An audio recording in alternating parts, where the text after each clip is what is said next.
from it. And if you haven't already, make sure you comment, like, and subscribe. It's free. And I'm kind of an awesome person. So, yeah. The United States is a very diverse society. In many large metropolitans, there are immigrants and mixed persons. In the South and in American history, most things have been pretty black and white. However, there has been an ongoing change of population where more and more people are multiracial and their identity is questioned. And, even when you ask them, so often they can't explain it because, again, it's been pretty much black, white, and then other races.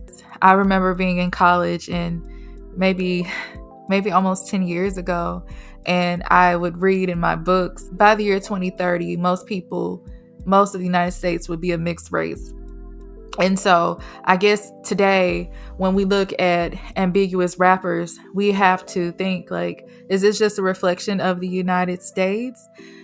Or is it naive to think so? And these women are benefiting from just being beautiful and or ambiguous.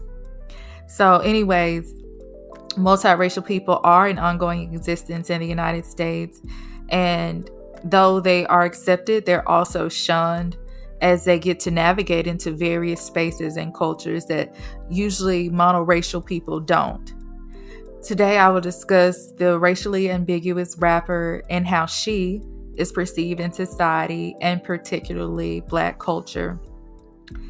So, when we think about the origins of hip hop in the United States, most will acknowledge the Bronx in New York City as the Mecca of hip hop.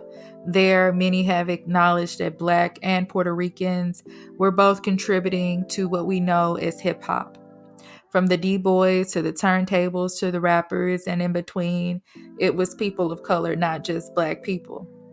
Yet when it comes to like the first female rappers, they were mostly unambiguous Black women, again at the forefront of hip hop history. I'd say from like the 80s to the 2000s, I'd say from the 80s to like the early 2000s, dark and brown skinned Black women dominated hip hop, and most of them were very talented and existed in a time when no one would respect you if you weren't. I'd say rappers like Lil' Kim and Trina were very sexually explicit and would like to talk about dominating men in their lyrics to get their heart desires. And this isn't something you often see back during those times. I know when I was a child growing up in the 90s, I saw rappers like Queen Latifah and Lauryn Hill, and you just wouldn't hear like women talking about, subjugating a man, quote unquote. You would talk about I'd often hear like them talking about how they deserve respect and they better get respect, but it was never, oh, I'm going to use my body to get these men attention. Like, again, I started to see in like the late 90s, early 2000s with people like Trina and Lil' Kim. So by the mid 2000s, Nicki Minaj, who someone would say benefits from light-skin privilege or is an ambiguous woman, being that her father is an Indo-Caribbean, she dominated the rap waves for maybe a decade or more as a light-skinned woman. And then I'd say after her, I started seeing more light-skinned and ambiguous women enter and become the face of hip-hop. How many female rappers is thriving right now versus it being Nicki and everybody else? Now we all, you know what I'm saying? A huge issue that people have now with these women is that they're not always talented. They're just pretty, and it also takes away from the opportunities of darker skinned women. And specifically, they've said this about Sweetie, and that their success would pretty much lie in the face of not speaking, but, just being like a trophy wife or something of that sort. And I've heard that about rappers like Ren Rucci and Cuban Doll as well.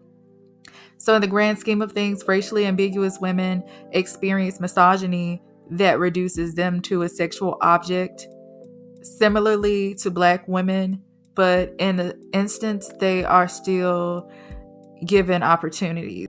So, I remember when I used to watch Tasha K, and she had a rant about Sweetie and her being basically a trophy wife. And when I heard that, it sounded very vicious, and I was thinking to myself, that's really dehumanizing to say someone will only be a trophy wife and be cheated on. But I'm just going to play the clip for you.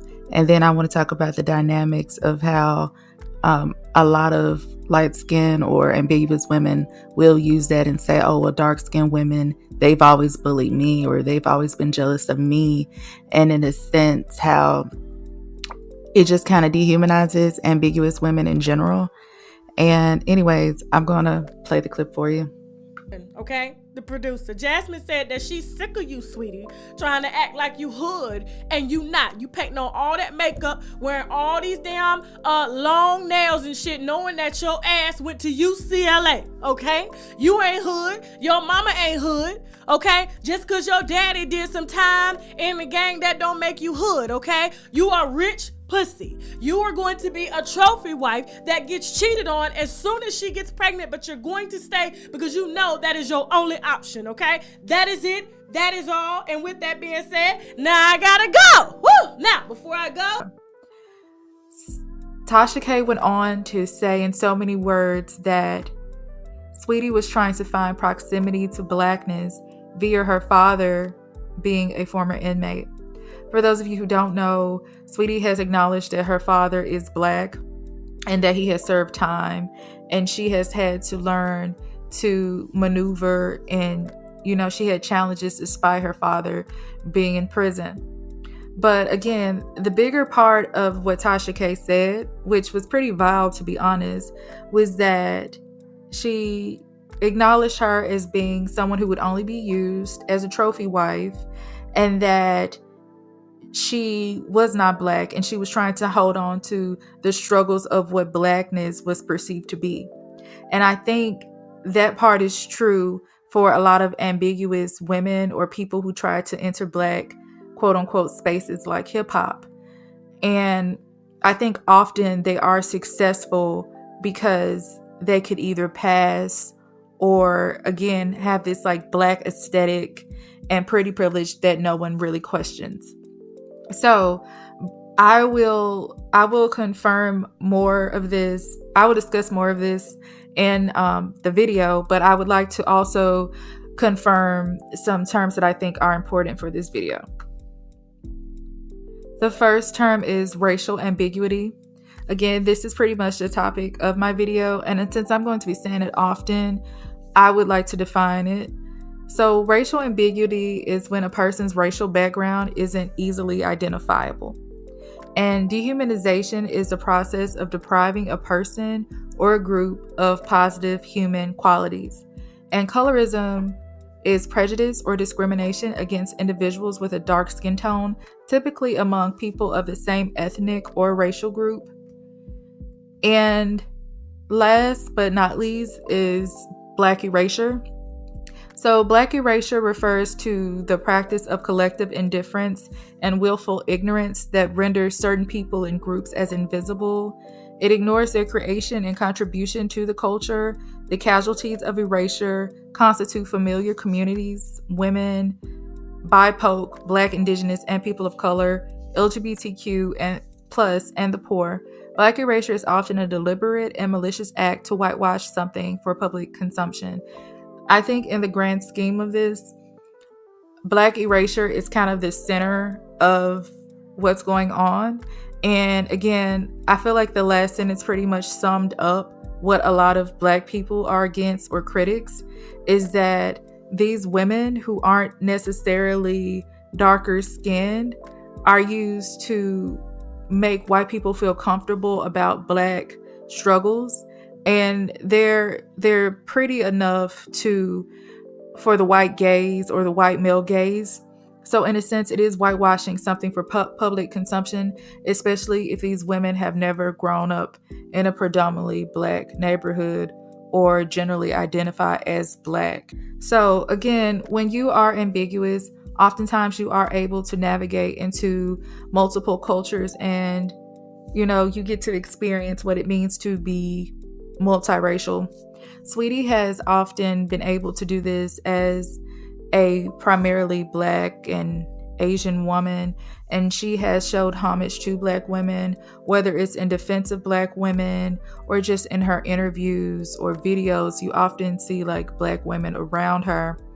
And I've seen like in a freestyle video where she has like a shirt saying like respect Black women or honoring Black women. But then again, people often criticize Sweetie as someone who is untalented. Aside from that, Ice Spice is someone who is Dominican and Nigerian, who grew up in the Bronx, which generally has a diverse group of impoverished people. And Lotto is someone who has also criticized how racism and identity has impacted her living experience in the South, particularly Atlanta, Georgia. Tia Kareen is also someone who is ambiguously Black, and she has talked about her experience growing up. But what I thought was interesting, particularly about Tia Kareen, is that like her most recent song is her kind of having this Black aesthetic of the 1990s, where someone in the comments actually said, "Oh, I love this ghetto look." And I defended it and said, well, it's not really a ghetto look. Many Black women in the 90s dressed in that attire. So I understand the nostalgia and all of that. But again, for Tia Kareen to be lighter skinned and, curvy, she could kind of pass as a lighter skinned Black woman and enter Black spaces as a preference, even though she may have not grown up in that era or type of predominantly Black neighborhood. And so again, that is for a lot of people Black erasure. Some of you may know that a lot of Black women have been exploited in sexual slavery and ongoing to this day in different forms. But there's also been a term called the Fancy Girls, where mulatto women were particularly not free, but they were like in red light districts, etc. And their purpose was to appease to the male gaze and do whatever they had to do to please male. When it comes to objectification, a lot of times lighter skin or ambiguous women are seen as more feminine, yet again, they're still sexually objectified and depicted as a product in mainstream media. It's often very sad to say that these ambiguous women are kind of put on a pedestal, unlike a darker skin or unambiguous Black woman. So 3 is the privilege of being seen as a person. And what's ironic is that a lot of these women, not particularly those here, it could be some of them, but in general, being ambiguous gives you a privilege of having opportunities, whether you're talented or not. You're usually given the benefit of the doubt.